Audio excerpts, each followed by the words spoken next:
مشاهدينا في كل مكان، عمتم مساء وكل عام وأنتم بألف خير بمناسبة عيد الفصح المجيد. نشرة الأخبار نقدمها لكم من تلفزيون دولة إريتريا، نسهلها بالعناوين.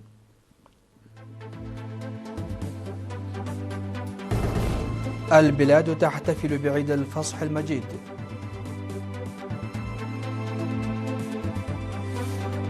نتائج مشجعة للأنشطة الزراعية بمشروع عد عمر.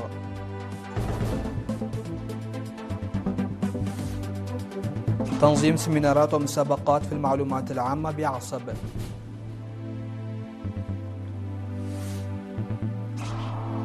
تعثر مفاوضات إسلام أباد بين أمريكا وإيران، وطهران تحمل واشنطن المسؤولية. هجوم واسع على قاعدة عسكرية ببورنو شمال شرق نيجيريا. وعملية تبادل للأسرى بين روسيا وأوكرانيا.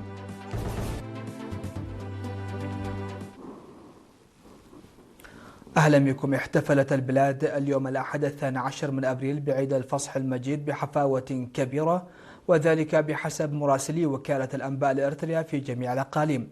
وقضى المواطنون من جميع الأعمار ليلة أمس السبت في الكنائس المجاورة لهم حتى الفجر وهم يقدسون ويقدمون الشكر.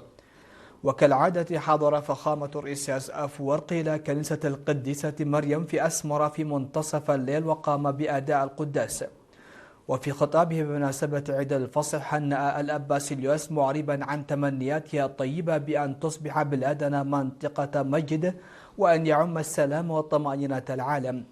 وفي غضون ذلك أقيم الاحتفال الرسمي في مدينة كرن بتنظيم مشترك مع وزارة الإعلام وإدارة إقليم عنسبة. وقد بث هذا الحدث الذي تميز بتحضيرات ثقافية بارزة مباشرة على الفضائية الإريترية.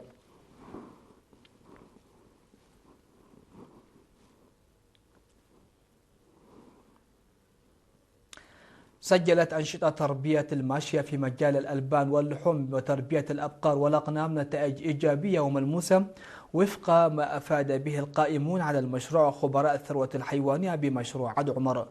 وأوضح مدير المشروع السيد ولد جبريل ولد مريم أن المشروع الذي يجمع بين الزراعة المطرية والزراعة المروية وتربية الثروة الحيوانية يشمل مناطق عد عمر، تسني وألبو، حيث يتم العمل على تربية سلالات محسنة من الأبقار والأبقار الحمراء المحلية والهجن، إضافة إلى سلالات من الأغنام، مشيرا إلى أن هذه الجهود أسهمت في توفير إنتاج مستمر على مدار العام من اللحوم والألبان.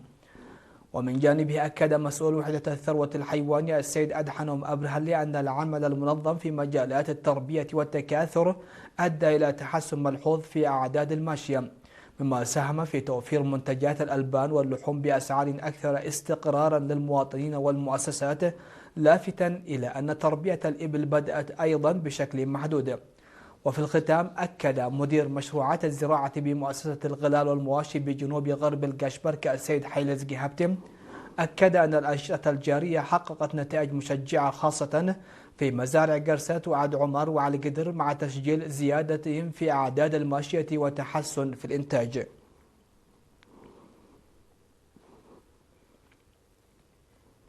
نظمت سلسلة من السيمينارات ومسابقات في المعلومات العامة في عصب بمناسبة عيد العمال العالمي في 8 من مايو، نظمها فرع الكونفدرالية الوطنية للعمال في إقليم جنوب البحر الأحمر.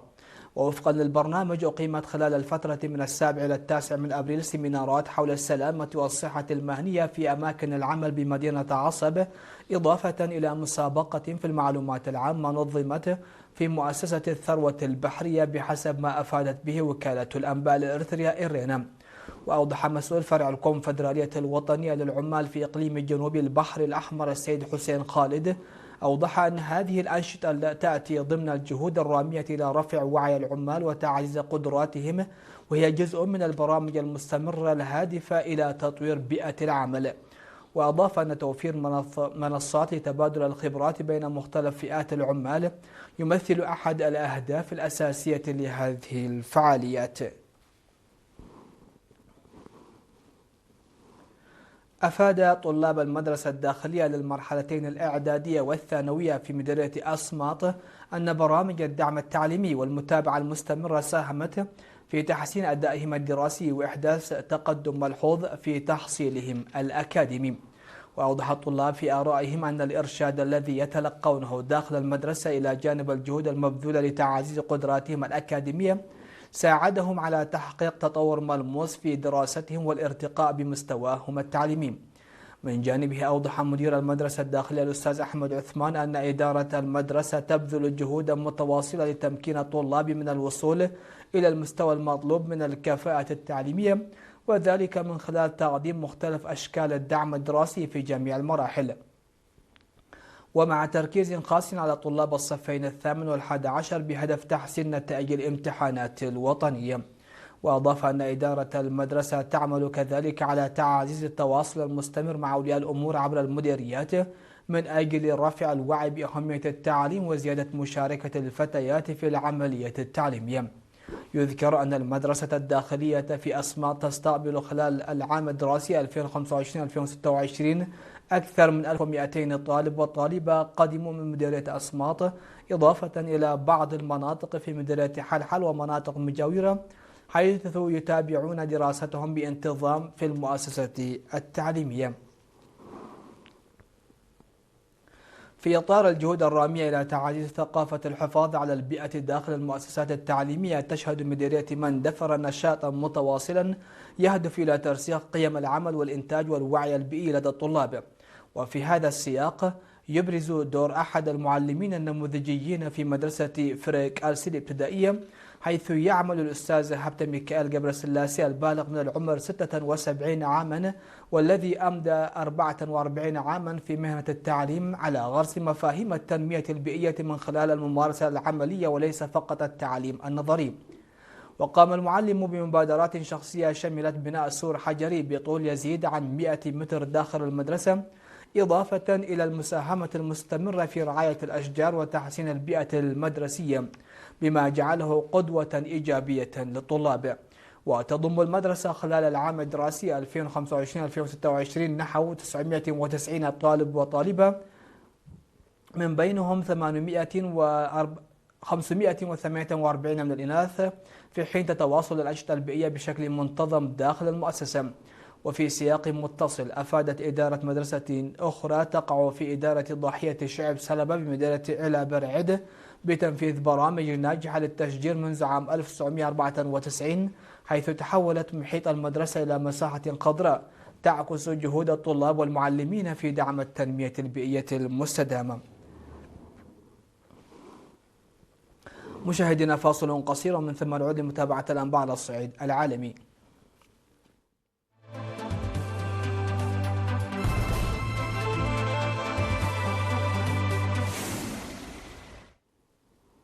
أهلا بكم. لن تتمكن الولايات المتحدة وإيران من التوصل إلى اتفاق لإنهاء حربهما على الرغم من المحادثات المطولة التي اختتمت يوم الأحد في العاصمة الباكستانية إسلام أباد، مما يعرض وقف إطلاق النار الهش للخطر.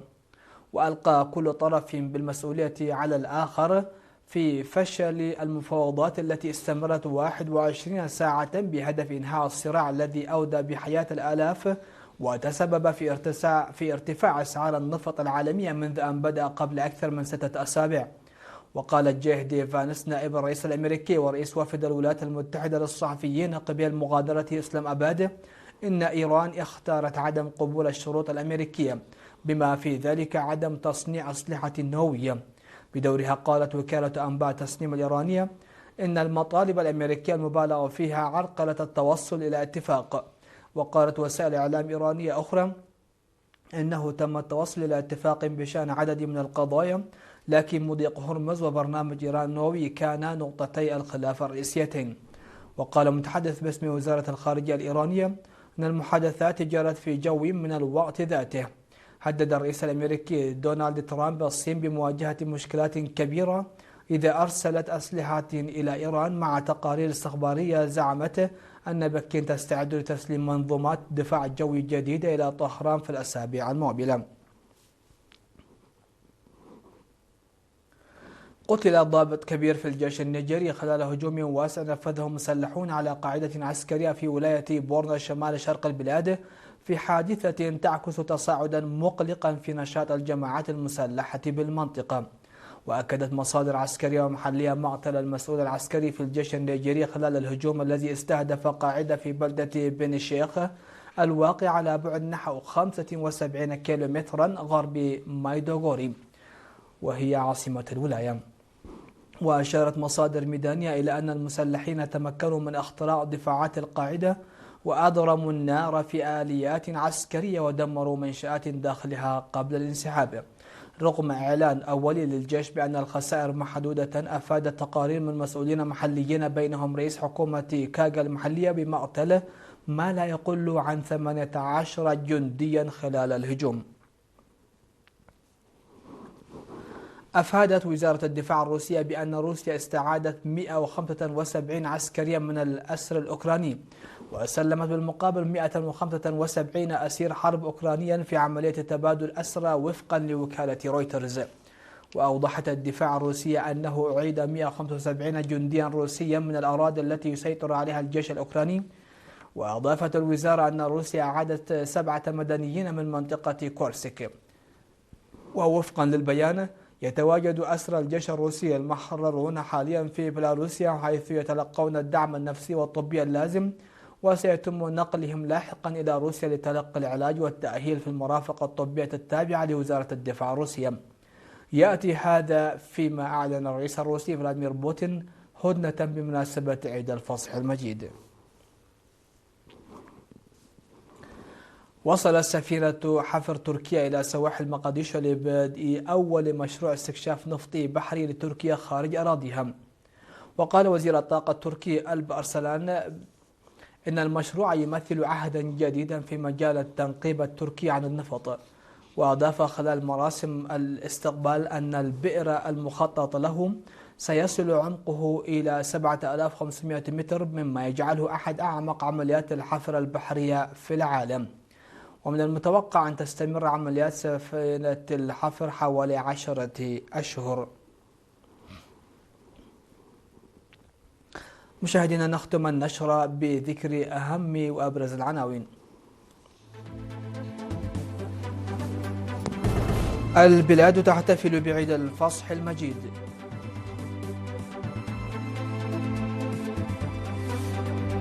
نتائج مشجعة للأنشطة الزراعية بمشروع عد عمر. تنظيم سيمينارات ومسابقات في المعلومات العامة بعصب.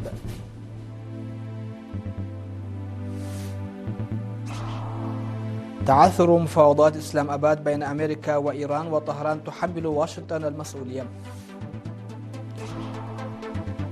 هجوم واسع على قاعدة عسكرية ببورنو شمال الشرقي نيجيريا. وعملية الأسرى بين روسيا وأوكرانيا.